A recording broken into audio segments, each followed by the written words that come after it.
dneska kážem Božie slovo na Luníku 9 a bol som niekedy veľmi závislý na drogách a toto je môj príbeh, čo sa stalo. Keď som drogoval, tak som chodil na diskotéky, na zábavy, potom prišiel pastor Miško a evangelizoval, hovoril, že Ježiš je dobrý, že Ježiš ten, ktorý mení človeka, že Ježiš je ten, ktorý miluje, ktorý odpúšťa. A keď kázal Božie slovo, tak ma to trošku zasiahlo.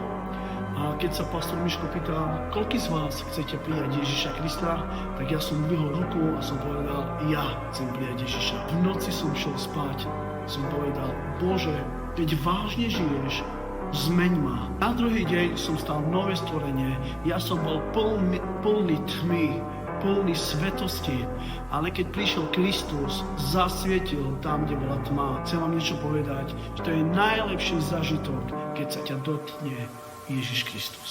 Ak by si chcel viac informácií o Bohu, navštív náš web. Link v bio.